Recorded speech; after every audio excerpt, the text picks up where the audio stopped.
चलो, तो हम बात कर रहे थे ना क्लासिफिकेशन के बारे में। तो अब लास्ट हमारा रह गया था based on the receptor efficacy and affinity. तो एफिनिटी और एफिकेसी से हम क्या समझते हैं? एफिनिटी का मतलब क्या होता है? अगर कोई मैं बोलूँ कि इस रिसेप्टर की एफिनिटी, इस पर्टिकुलर ड्रग की इस रिसेप्टर के लिए एफिनिटी बहुत ज़्यादा है बेसिक, तो उसका मेन मतलब ये है कि वो ज़्यादा टेंडेंसी रखता है to bind to that particular receptor. ठीक है, बंधे रहना चाहता है उस रिसेप्टर के साथ बहुत अच्छे से। तो that defines our affinity. Efficacy क्या है?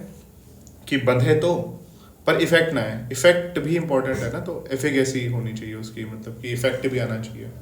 तो कितने अच्छे से वो इफेक्ट आ पाता है, that is defined by efficacy. Potency all together थोड़ा सा अलग हो जाता है। पोटेंसी का मतलब हो जाता है कि कितने कम कॉन्सेंट्रेशन में सेम इफेक्ट अचीव किया जा सकता है। ठीक है, दैट डिफाइंस आर पोटेंसी।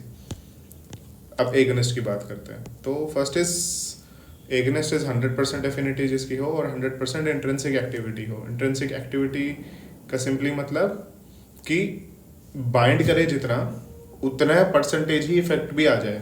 ठीक है, तो that is your true agonist और एगोनिस्ट। तो कौन कौन से हो गए? मॉर्फिन, हाइड्रोमॉर्फोन, मॉर्फिन का डेरिवेटिव होता है कोडीन, पेथोडीन, सारे फेंटेनिल। ठीक है, फेनाइलपिप्रिडिन ग्रुप पूरा का पूरा। ये फेनाइलपिप्रिडिन याद ही कर लो क्योंकि अल्टीमेटली तो काम ही आना है। पार्शियल एगोनिस्ट में क्या होगा फिर कि एफिनिटी तो 100% है, दैट इज कि they are very keen to bind to the receptors, they have a strong interaction with the receptors moieties, तो वो जाके वहाँ पे बाइंड कर जाते हैं बहुत आसानी से। But the intrinsic activity that they generate on the through the receptor on the further pathway link to the opioid receptor, वो कम हो जाते हैं। और वो कौन से फर्दर पाथवेज है जिसकी हमने यहाँ बात करी थी? ठीक है, न्यूरोट्रांसमीटर को डिक्रीज करना by these 3 mechanism, pre synaptic पे भी, पोस्ट साइनेप्टिक पे भी, और एड्रेनल साइक्लेस को भी चेंज करके, एक्टिविटीज की डिक्रीज करके। ठीक है, जैसे बीच बीच में जाता रहूँगा तुम्हारी याददाश्त को ताज़ा रखने के लिए। तो प्री साइनेप्टिक की बात कर लेते हैं। एक बारी खुद से सोचो क्या क्या था। ठीक है, हटा रहा हूँ ये स्लाइड। बताओ क्या क्या था। पहला तो कैल्शियम था। ठीक है, कैल्शियम चैनल को इनिबिट करता है प्री साइनेप्टिकली, तो सारे एक्साइटेटरी न्यूरोट्रांसमीटर की रिलीज को डिक्रीज करता है। कौन कौन से थे एक्साइटेटरी न्यूरोट्रांसमीटर? ग्लूटामेट, नॉरएपिनेफ्रिन, और डोपामिन। ठीक है, बाकी एसिटाइलकोलिन को भी डिक्रीज करता है। और फिर दूसरा कौन सा था? दूसरा था हमारा एड्रेनल साइक्लेस की डिक्रीज करके डीपोलरेशन को इनिबिट करेगा। तीसरा पोटेशियम चैनल को ओपन करवा के हाइपरपोलराइज रखेगा मेम्ब्रेन को। ठीक है, यही है ना। चलो आगे बढ़ते हैं। Based on receptor efficacy and affinity में हो गए हमारे 2। ठीक है, थर्ड हमारे है एगोनिस्ट एंटागोनिस्ट।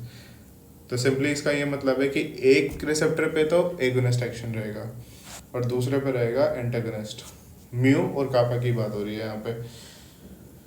तो पेंटाजोसन, ब्यूटरफेनॉल और नाइलब्यूफेन है इसके एग्जांपल्स। ठीक है, नाइलब्यूफेन के लिए इंपॉर्टेंट क्या है हमें याद रखना कि ओपियोइड इंड्यूस्ड प्रूराइटिस जो होता है आफ्टर द सब एरेगोनाइड ब्लॉक, जब अगर एडजुवेंट में ओपियोइड डाला जाए, फेंटेनिल, यूजुअली फेंटेनिल डालते हैं, मॉर्फिन भी डाल सकते हैं, ऐसा कुछ ज़रूरी नहीं है।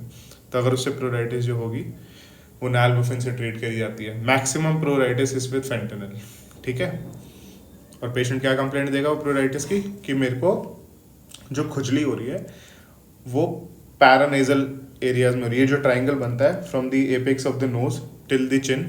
ठीक है, चिन को अगर बेस मान लो तो ये एरिया है, यहाँ पे यूजुअली खुजली वगैरह बताएगा पेशेंट। ठीक है, बाकी ये एक्सटर्नल रीजन में भी बता सकता है, छाती पे भी बोलेगा खुजली हो रही है। फिर हो गया एंटागोनिस्ट में हमारे pure antagonist, basically 100% affinity but zero intrinsic activity, कोई एक्शन ही नहीं आएगा तो इनिबिट कर दिया इन्होंने। ठीक है, तो नालॉक्सोन, नाल्ट्रोक्सोन और नालमेफोन। आगे पूरी बात करेंगे सबके बारे में। ठीक है, तो अभी हमारे 3 बड़े टॉपिक खत्म हो गए। अब हम नेक्स्ट बात करते हैं फार्माकोकाइनेटिक्स की, फिर फार्माकोडायनेमिक्स की बात करेंगे। ठीक है, नेक्स्ट वीडियो में बात करते हैं।